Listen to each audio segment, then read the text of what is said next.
सुंदर नगरी नाम के एक छोटे से गांव में धनी राम अपनी 3 बेटियों के साथ रहता था। उसकी सबसे छोटी बेटी बहुत ही सुंदर और गुणवान थी। धनी राम अपनी दोनों बड़ी बेटी उषा और पीकू से भी ज्यादा प्यार अपनी छोटी बेटी सोना को करता था। अरे कहाँ हो मेरी प्यारी बेटियों? देखो मैं तुम्हारे लिए मेले से बहुत सुंदर सुंदर उपहार लाया हूँ। धनी राम की आवाज सुनकर उषा और पीकू बाहर आंगन में आती हैं।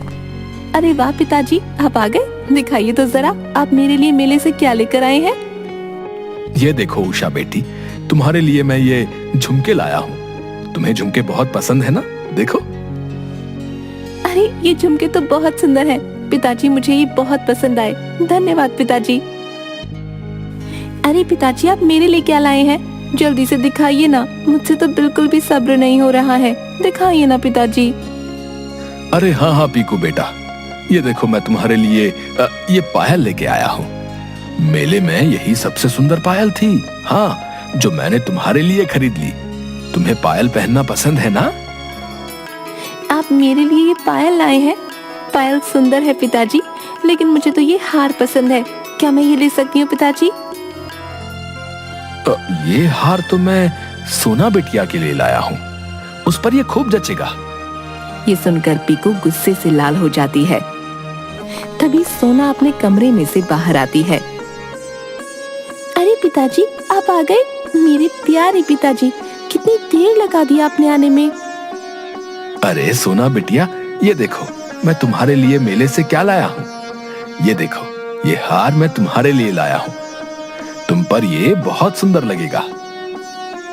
सोना हार देखकर बहुत खुश हो जाती है। अरे ये सच में कितना सुंदर है पिताजी, मैं इसे अपनी सहेली रिंकी के जन्मदिन में पहनकर जाऊंगी। आप मुझे लेकर चलेंगे ना पिताजी, रिंकी के जन्मदिन पर? नहीं सोना बिटिया, मैं तुम्हें नहीं ले जा सकता। मुझे जरूरी काम से गांव से बाहर जाना है, इसलिए तुम अपनी दोनों बहनों के साथ चली जाना। इसके बाद सोना वो हार लेकर अपने कमरे में चली जाती है और धनी राम भी वहाँ से चला जाता है। वहाँ खड़ी उषा और पीकू ये सब बातें सुन रही होती हैं। तभी पीकू उषा से, देखा उषा दीदी, उस चालाक सोना को कैसे पिताजी ने सबसे सुंदर हार दे दिया। अब वो सोना और सुंदर हार पहनकर हमें रोज जलाएगी। हाँ सही कह रही हो तुम, इस सोना ने न जाने कौन सा जादू कर दिया है। पिताजी हम दोनों से भी ज्यादा इस सोना से प्यार करते हैं। पीकू अपना सिर हिलाते हुए हाँ कहती है। उसके बाद दोनों अपने कमरे में चली जाती हैं। अगली सुबह सोना बहुत सुंदर ड्रेस पहनती है और वो हार भी, जो सोना के गले में बहुत चमकदार और सुंदर लग रहा होता है, जिसे देखकर दोनों बहनों को गुस्सा आ जाता है। इसके बाद तीनों बहनें रिंकी के घर जाने लगती हैं।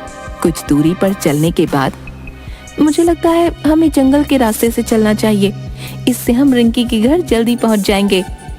ठीक है, जंगल के रास्ते से ही चलते हैं। लेकिन वो जंगल तो काफी डरावना है, वहाँ से जाना क्या सही होगा? गांव के लोग उस जंगल के बारे में तरह तरह की बातें करते हैं। देखो, जंगल कोई डरावना नहीं है, गांव के लोग तो बस ऐसे ही बोलते रहते हैं। तुम्हें अपनी दोस्त के जन्मदिन पर जाना है या नहीं? चुपचाप चलो, समझी तुम? पीकू की ये बात सुनकर सोना उदास हो जाती है और उषा पीकू के साथ जंगल की ओर चलने लगती है। जंगल में आते ही, अरे मुझे तो बहुत प्यास लग रही है, प्यास के मारे मुझसे और चला नहीं जाएगा। मैं पास वाली नदी से पानी पीकर आती हूँ, तुम दोनों यहीं खड़ी रहना। ये कहने के बाद उषा वहाँ से चली जाती है। काफी देर बाद जब उषा वापस नहीं आती, तब, अरे ये उषा दीदी कहाँ रह गई हैं? मैं उन्हें देखकर आती हूँ, तुम यहीं खड़े रहना, समझी? कहीं जाना मत यहाँ से।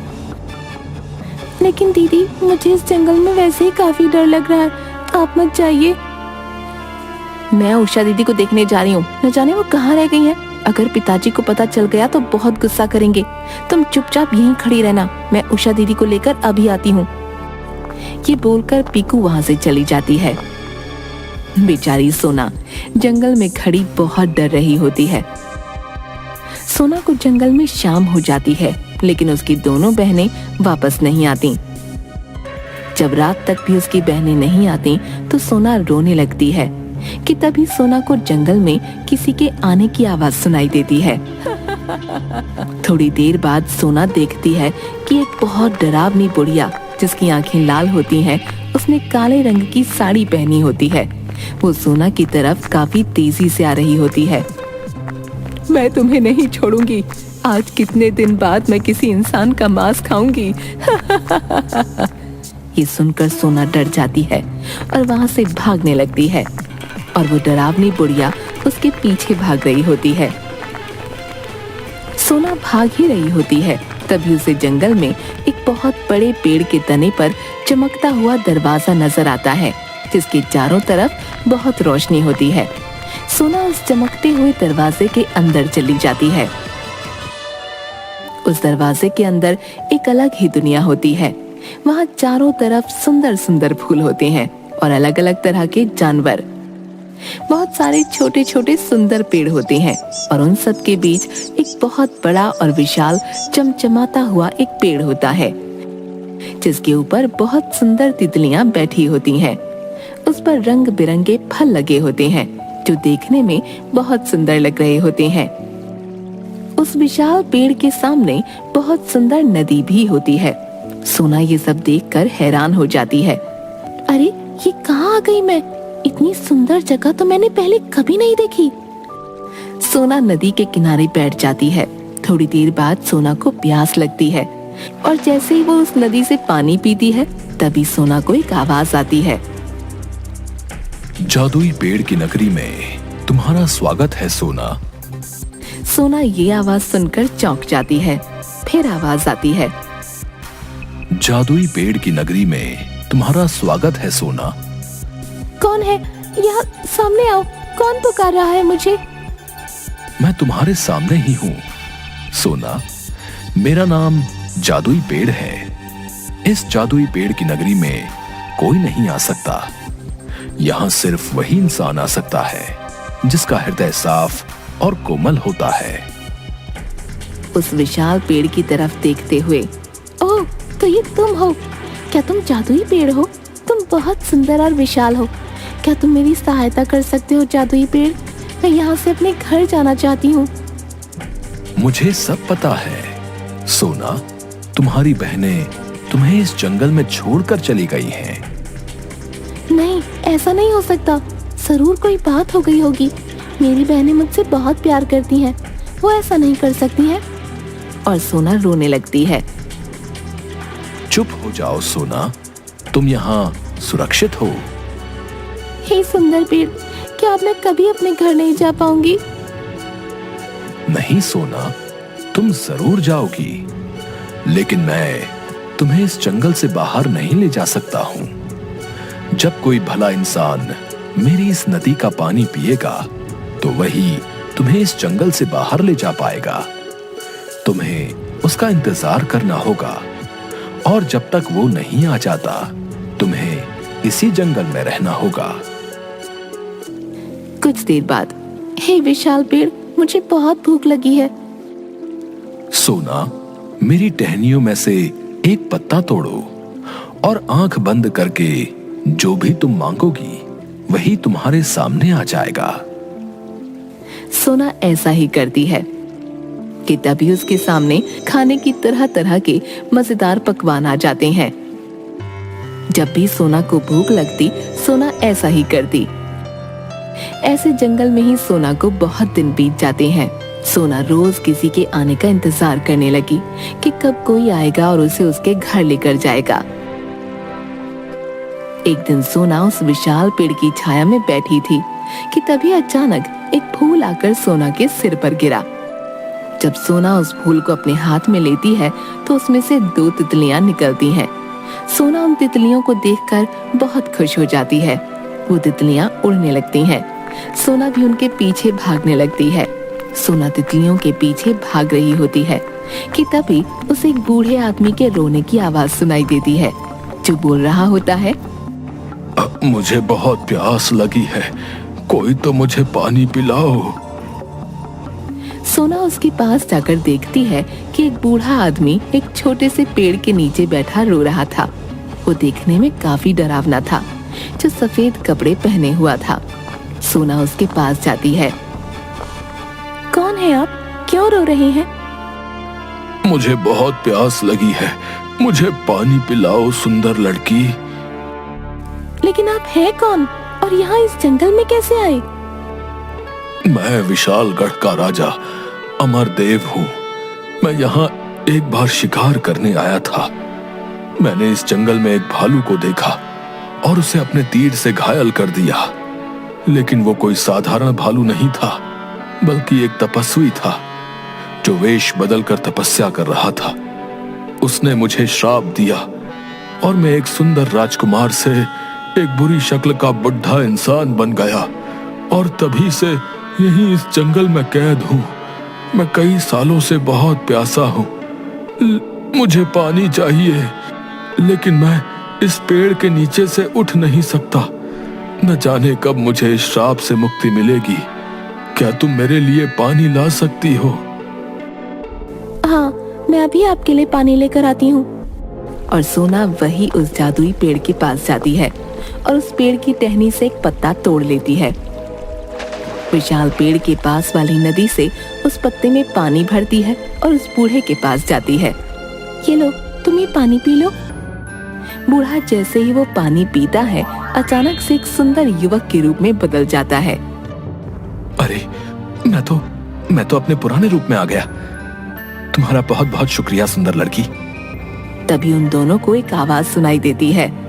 राजकुमार अमरदेव, तुम श्राप से मुक्त हो गए हो। सोना एक साफ दिल की लड़की है, जिसके हाथ से पानी पीकर तुम दोबारा से अपने असली रूप में आ गए हो। अब तुम ही सोना को इस जंगल से बाहर लेकर जा सकते हो, क्योंकि तुम्हारी एक गलती की सजा तुम्हें मिल चुकी है और तुम्हारा दिल भी सोना की तरह एकदम साफ है।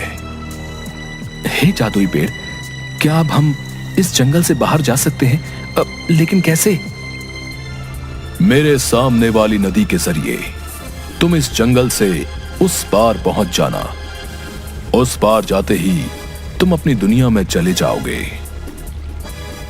तभी पेड़ की शक्तियों से अचानक से उस नदी में एक बहुत सुंदर नाव आ जाती है। ये नाव तुम्हें उस पार पहुंचा देगी मेरे बच्चों। तुम्हारा बहुत बहुत धन्यवाद जादुई पेड़, तुम बहुत अच्छे हो। मैं तुम्हें बहुत याद करूंगी। मेरी टहनियों में से एक पत्ता तोड़ो सोना और अपने साथ ले जाओ। तुम्हें जब भी मेरी याद आएगी, मैं तुम्हारे सामने आ जाऊंगा सोना। लेकिन कभी भी किसी को मेरे बारे में नहीं बताना सोना। मैं एक रहस्यमयी पेड़ हूं। मेरी इस जादुई नगरी के बारे में बाहरी दुनिया को नहीं पता लगना चाहिए। ठीक है रहस्यमयी पेड़, मैं कभी किसी को तुम्हारे बारे में नहीं बताऊंगी और ना ही तुम्हारी इस जादुई नगरी के बारे में किसी को बताऊंगी। पेड़ अपनी उदास भरी आंखों से दोनों को विदा करता है।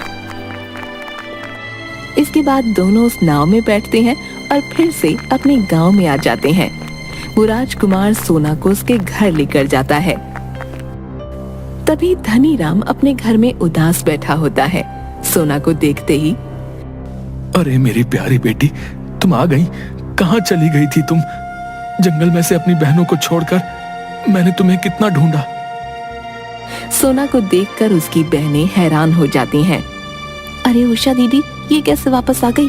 अब ये पिताजी को सब बता देगी कि हम दोनों इसे जंगल में छोड़कर आए थे। अब पिताजी तो हमें घर से ही निकाल देंगे।